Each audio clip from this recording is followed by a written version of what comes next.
The trending topic hit with the sudden force of a summer squall. In just under an hour, it had garnered the attention of thousands of netizens. Since it was peak commuting time, countless office workers were devouring the gossip on their way to work. By the time Sarah arrived at the office, she had just finished reading the top comments under the viral post. The comments section had turned into a massive, chaotic reunion. In a mere 30 minutes, people claiming to be Ralph's classmates, neighbors, and former friends had bubbled up from the woodwork. But no matter who they were, the narrative was the same. They were all listing Ralph's faults. School violence, picking fights, drug use. The accusations were endless. Sarah couldn't help but glance toward the closed door of the executive office. It was frighteningly quiet inside. The blinds weren't fully closed, and through the slats, she could vaguely make out the figure of a man in a black suit. Was her new boss really that kind of person? She had worked with Ralph for a while now. Aside from a bit of a temper and a tendency to slack off, she hadn't noticed any major character flaws. Even last time, when Ralph had overheard colleagues from another team gossiping about him right outside his door, he had only glanced at them with a warning look. He hadn't punished them, nor had he sabotaged them behind their backs. "Hey, did you see the feed?" The two colleagues next to her started up again. "Of course I saw it. It's huge news. I knew he wasn't a good guy, but I didn't think he was bad to this extent. Surely he's going to jail for this." "Sarah, look. And to think you were defending him before." Sarah paused, her voice hesitant. "What's online isn't necessarily true. So many witnesses have come forward. How could it be fake?" Sarah opened her mouth to argue, but a voice cut in from behind them. "Don't discuss other people's business so casually." Mr. Hayes had appeared behind them without a sound. "Is your work finished? The weekly reports are due soon. Once you're done, email them to me." His presence successfully silenced the gossipers. Compared to the buzz outside, the interior of the office was dead silent. Ralph's phone vibrated incessantly on the desk. It was Vinny sending message after message, but Ralph didn't open a single one, letting the notifications float across the top of his screen. He sat in his chair with his legs crossed, slowly scrolling through the comments. His posture was casual, his expression indifferent, as if the filth being spewed on the screen was about someone else entirely. He had known this would happen. In this world, no matter how much luck fell from the sky for others, none of it would ever be his. Overnight fame was impossible, but overnight infamy? That was right up his alley. With this realization firmly in place, when the disaster finally landed on his head, it wasn't that hard to accept. From the moment he was born, he knew he wasn't a lucky person. Momentary good fortune was like the lollipop he had received from his grandmother as a child. Before he could even finish tasting the sugar, he and his mother, Jane, were thrown out of the house, luggage and all. The netizens had dug up all the old reports about Jane, throwing out the phrase "the dead are gone" before turning their spears fully onto Ralph. Someone had linked his personal social media account, which only had 700 followers. Now, a post he had made 2 years ago had nearly 10,000 comments.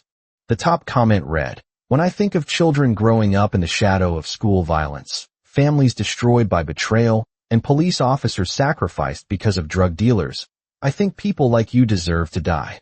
Ralph didn't even open the reply interface. He stared at the thousands of likes on that comment, and suddenly found it incredibly laughable. The landline on his desk rang abruptly.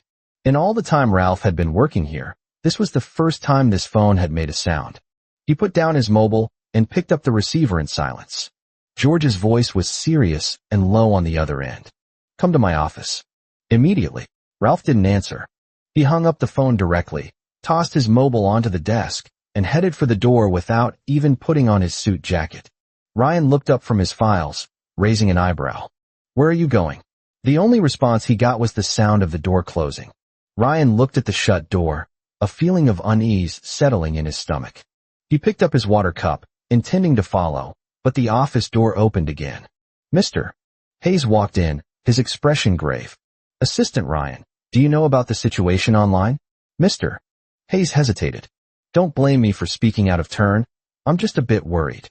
Ryan's hand relaxed slightly, and his pen fell from his fingers, hitting the desk with a crisp sound. "Tell me." When Ralph walked into George's office, an employee was still reporting work. Hearing the commotion, the employee couldn't help but let his gaze linger on Ralph for a few seconds. George frowned, throwing the file in front of him with evident annoyance. You get out first. Once the room cleared, Ralph spoke. What is it? Seeing Ralph's cold, indifferent demeanor, the nameless fire in George's heart burned even hotter. You have the nerve to ask me what is it? Since you want to be like your mother and take the path of an actor, why did you enter the company? Is the family name something a bastard like you can use for publicity stunts? Ralph let out a mocking laugh. I used your family for publicity? You think too highly of yourself. Then what is all this reporting about? Do you think the media would help you get headlines and hype for free? George stood up.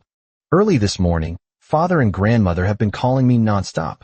I haven't had a moment of peace. Ralph let out a faint sound of acknowledgement. Weren't those stories originally released by you? It made sense. No matter how much George hated him, he wouldn't use the family reputation as a weapon.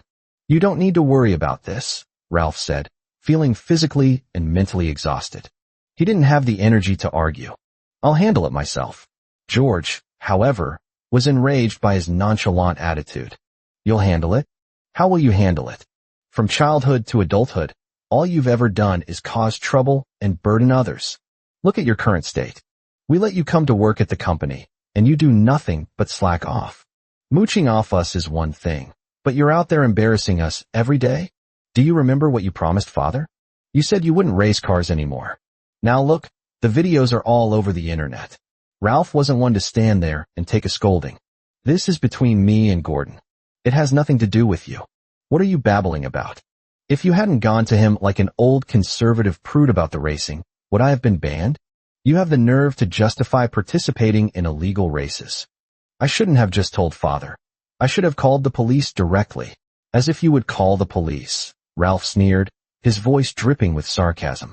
That would affect the pristine reputation of the family, wouldn't it? Better than you being shameless, George shot back, unwilling to show weakness.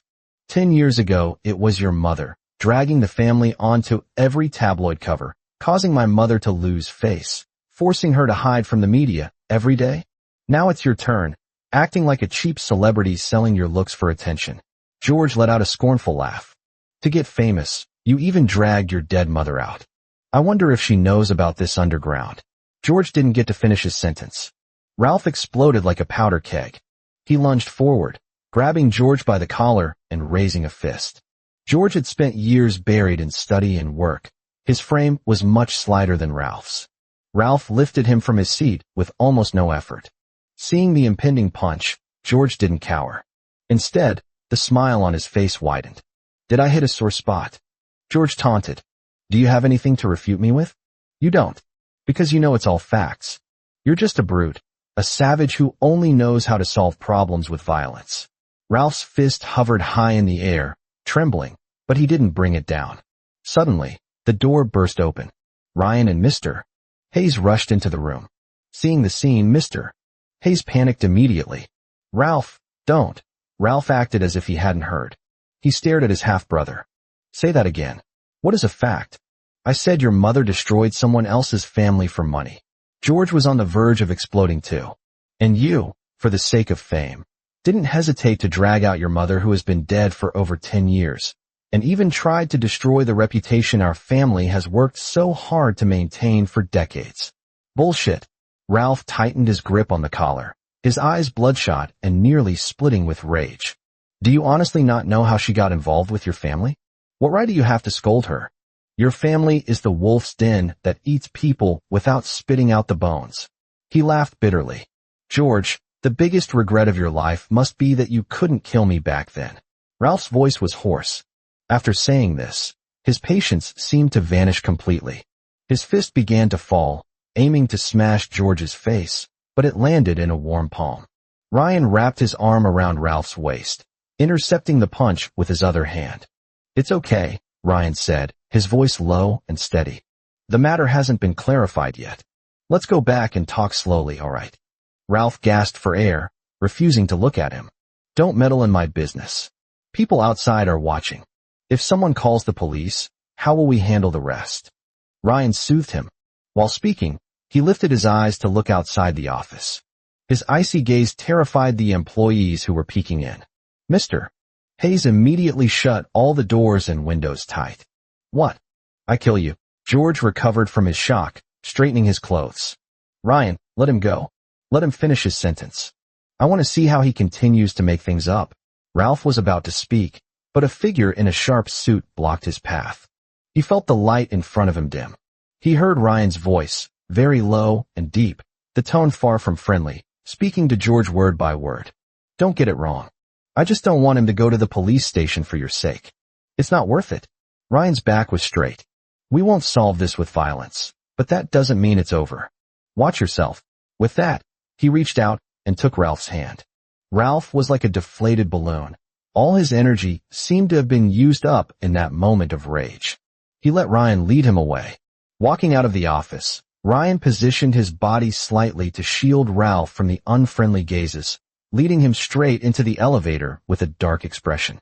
Watching him press the button for the basement garage, Ralph spoke in a raspy voice. My phone is still in the office. I took it. Ralph looked down at their joined hands. Did they just walk out like this? Did everyone see? Would anyone suspect anything? This idiot. Isn't he afraid our arrangement will be discovered?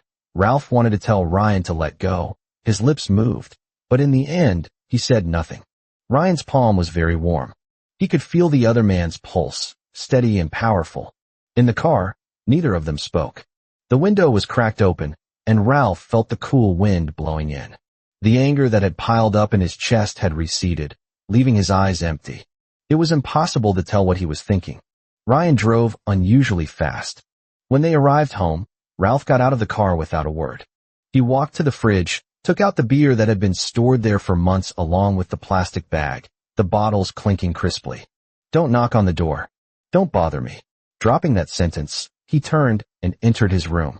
Ryan didn't rush to follow him. He unbuttoned his suit jacket with one hand, sat on the sofa, and leisurely dialed a number. Go withdraw all the trending topics about Ralph and Jane. Make it clear to the platform admins that if there is a next time, we will sue directly. Having gained experience from the past 2 days, his assistant, Lucas, replied quickly. Okay, I'll do it right away. Also, investigate the team that pushed Jane onto the trending list today. Ryan usually didn't concern himself with marketing and entertainment circles, so Lucas wasn't familiar with this type of business. It might take a little time. How long? By tomorrow evening. Fine. There was a pack of cigarettes on the table, forgotten by its owner. Ryan picked one out, playing with it in his fingertips for a while before snapping it in half. He threw the broken cigarette into the ashtray, his tone calm, but carrying an imperceptible ruthlessness. Find out who hired them. I want to know the pair. And, Ryan added, those comments claiming to know Ralph and maliciously smearing his private life.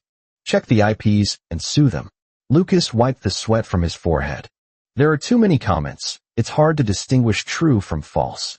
Ryan stared at the wooden door of the bedroom and said flatly, as long as they are speaking ill of him, they are false.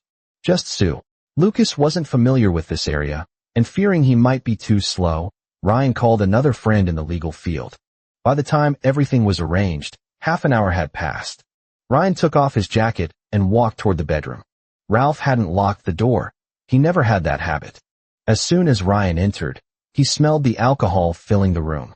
The air conditioning was set low, the lights were off, and only the television in front of the bed was on. The video playing on the screen had poor quality, clearly from a different era. Ralph sat on the floor, leaning against the wooden bed frame, drinking beer sip by sip.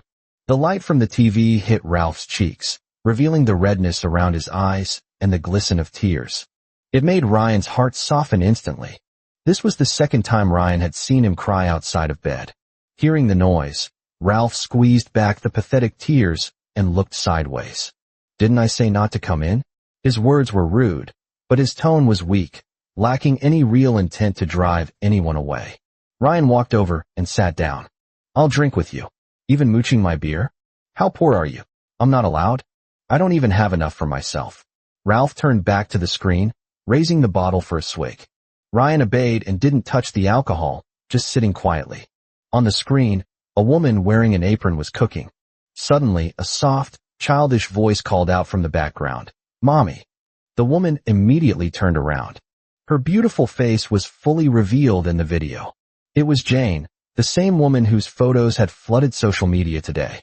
Jane walked out of the frame, her voice gentle. "What's wrong, Ralphie? When can Ralphie go to the amusement park?"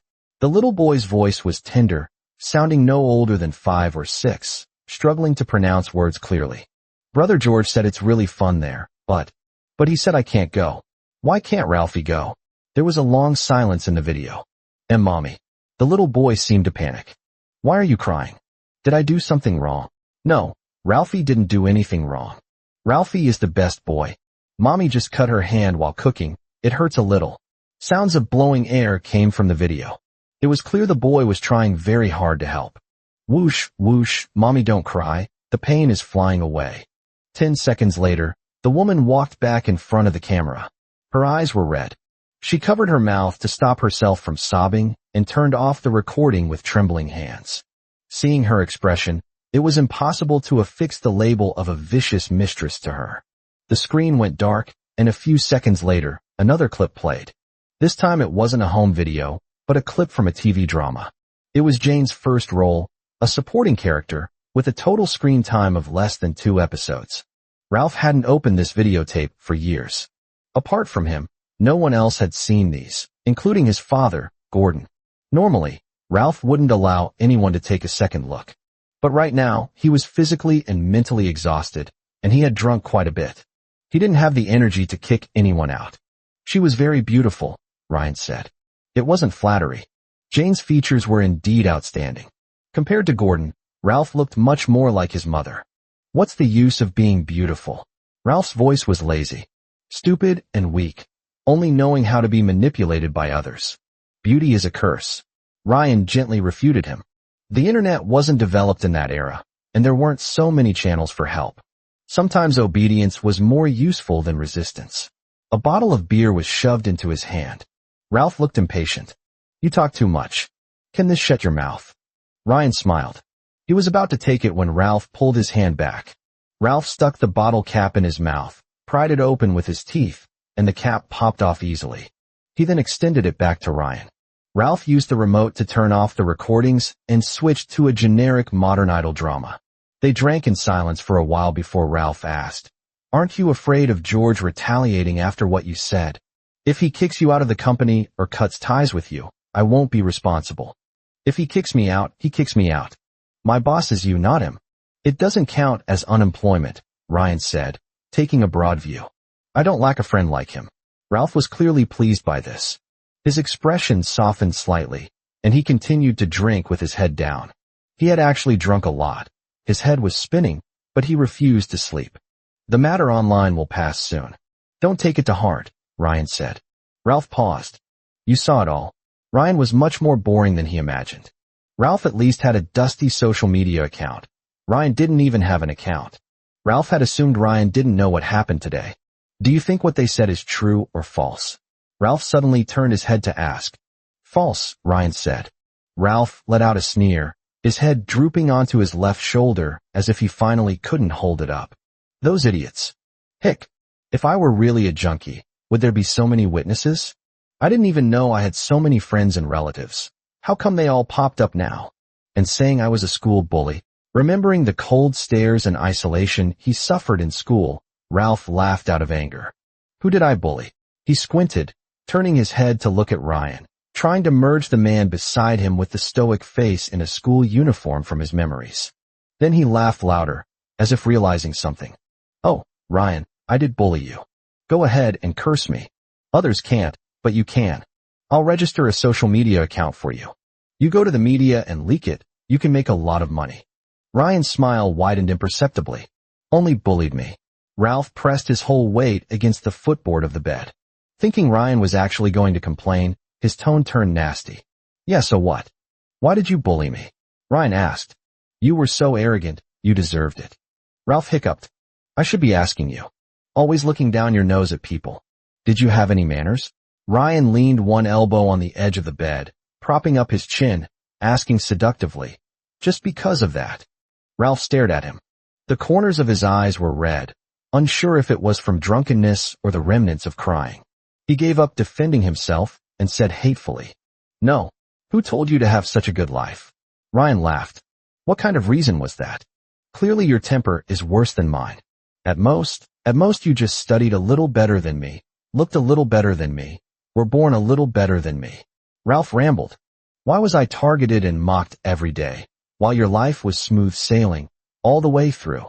If anyone else heard this, they would definitely start a fight with Ralph. But Ryan didn't. He went along with him. Yeah, it shouldn't have been. So my retribution came. Didn't I go bankrupt? Unexpectedly, Ralph froze upon hearing this, and tears suddenly fell from his eyes without warning. Ryan paused, caught off guard by the tears. What's wrong? Why did you go bankrupt? Ralph cried and cursed. I let you go. How did you still fall? Couldn't you just live well until old age? Ryan wiped his tears, coaxing him. I'm doing very well now. Bullshit. You have to listen to me for everything now. You're not well. Others didn't understand why Ralph insisted on provoking Ryan back in school. Only Ralph knew it was his ugly jealousy at work. He was like a monster surviving in the cracks. Every move he made was wrong. Ryan, however, was born a favored son of heaven, respected by everyone. Even a cold glance from him felt like charity. Ralph was the beggar on the street. So he started pranking Ryan.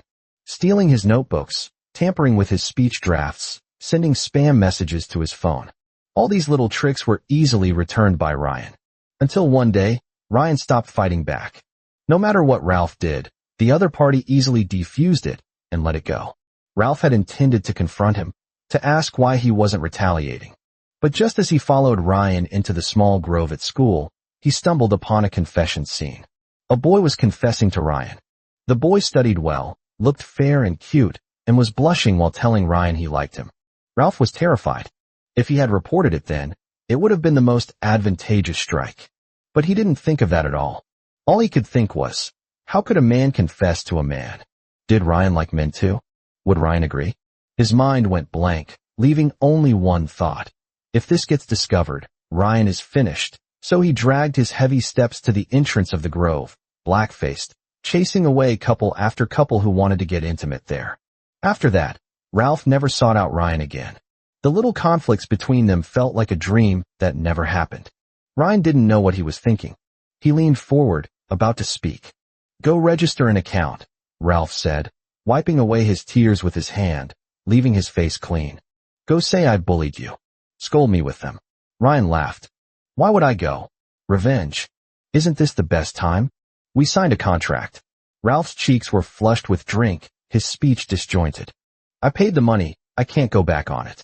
If you go, at least there will be someone telling the truth in there. I won't feel wronged. What kind of logic is that? Ryan raised an eyebrow. Really go. Ralph's temper flared again. Go. Can I stop you? Ryan didn't speak for a long while. Suddenly, he reached out and pulled the person onto him. Ralph was caught off guard and fell onto him. Ralph's cheek pressed against Ryan's throat. He froze, just about to continue his nonsense. I won't go, Ryan said. You didn't bully me. Ralph, open your eyes and tell lies. Do you really think those little tricks count as school violence? Ryan smiled. Ralph paused. Who are you looking down on? I'm not looking down on you, Ryan said.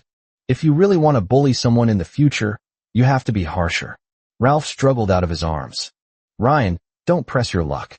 He was already drunk, his face flushed red, frowning and trying to look fierce. Ryan's heart itched watching him. He continued, take now for example. If you really hated me, you should lock me at home, not let me go anywhere. What's with holding me and humming and crying? Ralph was confused by the alcohol and didn't react to what was wrong with those words for a moment. You think I don't dare? Ryan looked at him calmly. You don't dare. Ralph took a heavy, deep breath, glared at him fiercely for a while, then suddenly leaned forward and bit Ryan's lip hard, showing no mercy. Ralph sat back in his original position. Know the pain now. This time it was Ryan's turn to take a deep breath. This person had been out of school for so many years. How was he even cuter than before? He suppressed the urge to devour the man, drinking several mouthfuls of wine to calm the inappropriate fire in his heart.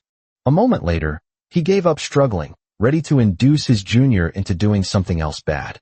But he saw Ralph's head tilted to the side, already asleep sitting on the floor. His mouth was slightly open, completely defenseless. Ryan was silent for a long time, then sighed helplessly. He propped himself up with one hand, leaned in to steal a kiss, then gently picked the person up and placed him steadily back on the bed. Ralph woke up thirsty. When he opened his eyes, the surroundings were dark.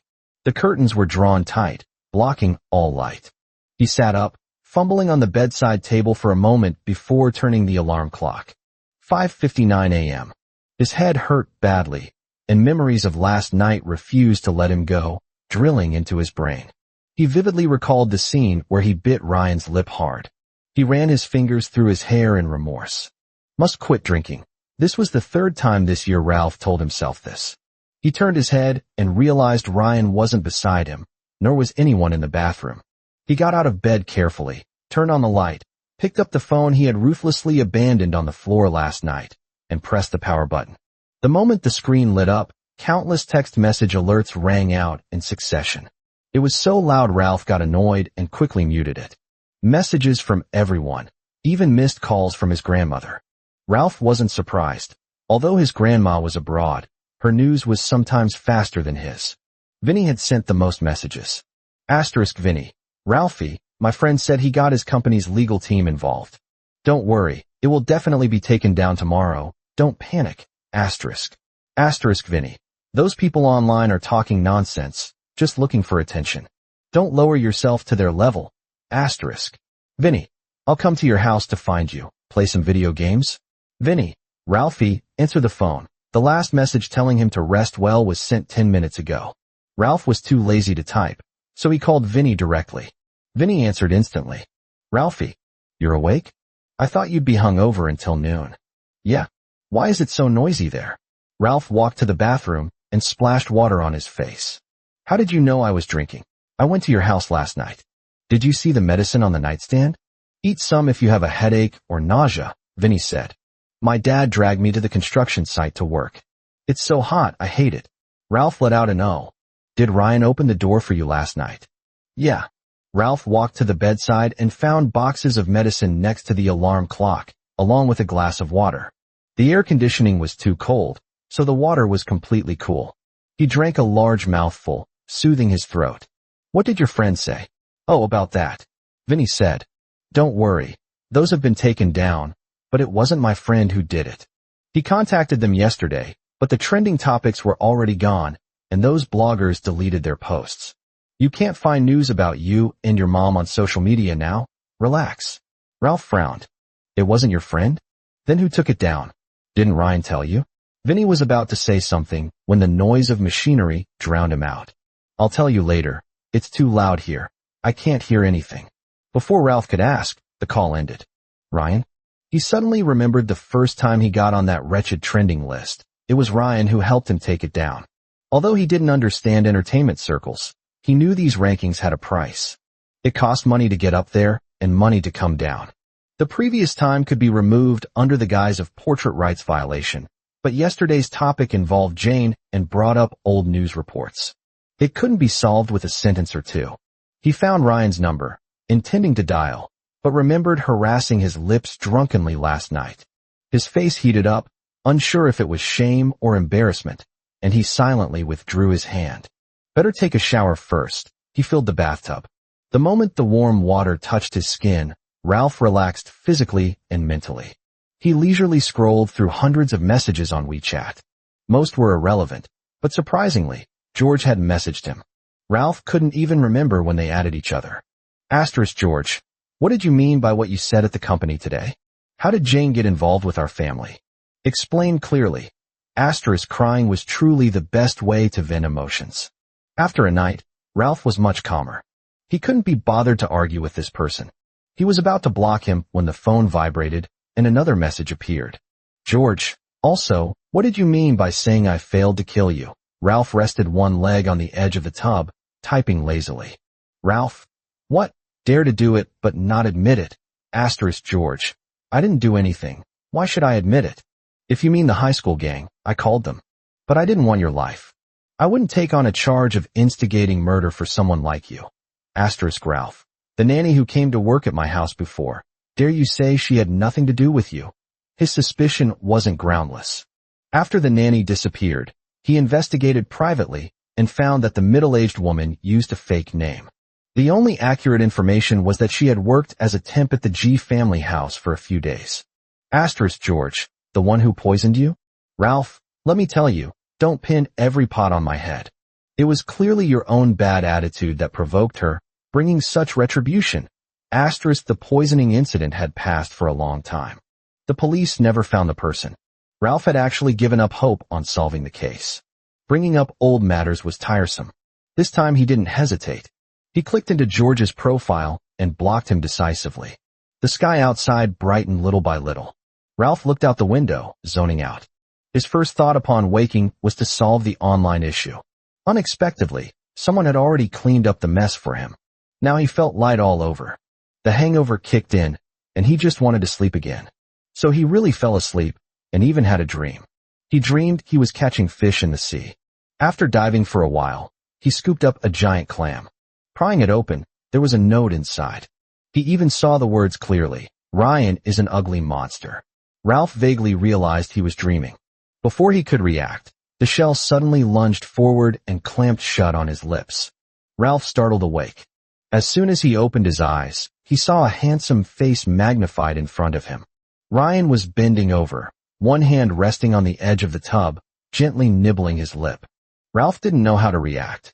A few seconds later, one hand went down to cover his modesty, and the other pushed the man away. "What are you doing?" he asked in shock. Ryan stood straight, looking particularly innocent. "Artificial respiration. You sank to the bottom just now. I fished you up." Ralph looked at him suspiciously. Artificial respiration involves nibbling lips? He glanced at Ryan's sleeve. It was actually wet. "Where did you go?" "Morning run." Ryan took the towel off his shoulder to wipe his hands, his gaze drifting downwards leisurely. "Wanted to take a shower. Didn't expect you to be here." Ralph had bought a heated bathtub with massage jets. It was loud enough to be heard outside. He snapped back to reality, immediately retracting his leg. "Get out." Ryan smiled. "Okay." He turned to leave, and Ralph heard the rustle of a plastic bag. He realized Ryan was holding a small bag. Just as he was about to ask, Ryan stopped and turned back, placing a hand on Ralph's forehead. Ralph paused. "What are you doing?"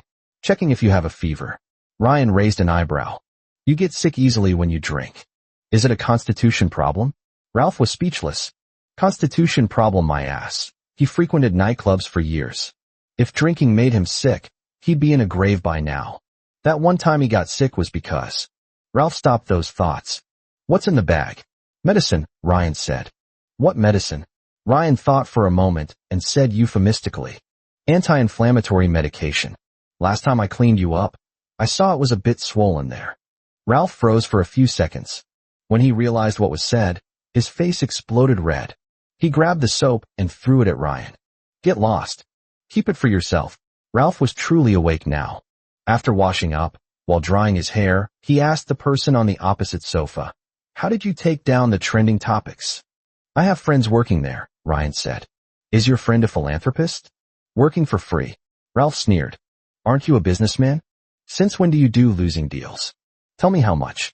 I'll settle both times with you." "All right, it cost a little money." Ryan paused, then chuckled. "But not much. Consider it me currying favor with you. If you're satisfied, give you a 5-star review." Ralph asked. "I don't take other customers. What use are reviews?" Ryan propped his chin up, smiling. "If you're satisfied, consider renewing the subscription." Ralph was stunned. Their contract hadn't even been valid for half a year, and he was already talking about renewal? Before he could say anything, his phone rang. He looked at the caller ID, his face dropping instantly. It took him a while to pick up, calling out coolly, "Dad." Ryan looked up slightly. Gordon clearly didn't intend to exchange pleasantries with his long-unseen son. He asked straight away, "Did you cause the trouble on social media?" "No," Ralph said. Gordon paused. "Good." It sounded like belief, but in reality, he just didn't want to waste time arguing. He had already arranged people to handle it. No matter how the mob online gathered, it wouldn't trace back to him. "Why didn't you come to work today?" Ralph gave an ambiguous laugh. "Had something to do. Remember to ask for leave next time. Don't bring your lifestyle habits into the company." Gordon continued, "I know you're dissatisfied with your current projects, but everyone starts from the bottom. Even your brother didn't start much higher than you." Ralph listened absent-mindedly. After a barrage of placating words, Gordon shifted the topic. "How is Ryan doing at the company?" Ralph instinctively glanced at the person opposite him. Feeling his gaze, Ryan curled his lips and actually winked at him. Ralph hastily looked away. Okay, I guess. Ryan has strong personal abilities. Learn from him. Gordon stated the purpose of the call naturally. This Saturday, keep your schedule free and come home. Bring Ryan too. What for? Ralph asked. Gordon paused. It's my birthday. Ralph was startled, then laughed. This was the first time he had been invited to Gordon's birthday party. I won't go. You enjoy it. Happy birthday in advance, Ralph said. Don't be ridiculous, Gordon said irrefutably. I'll have someone send the invitation to your house. Be there on time, no mistakes allowed.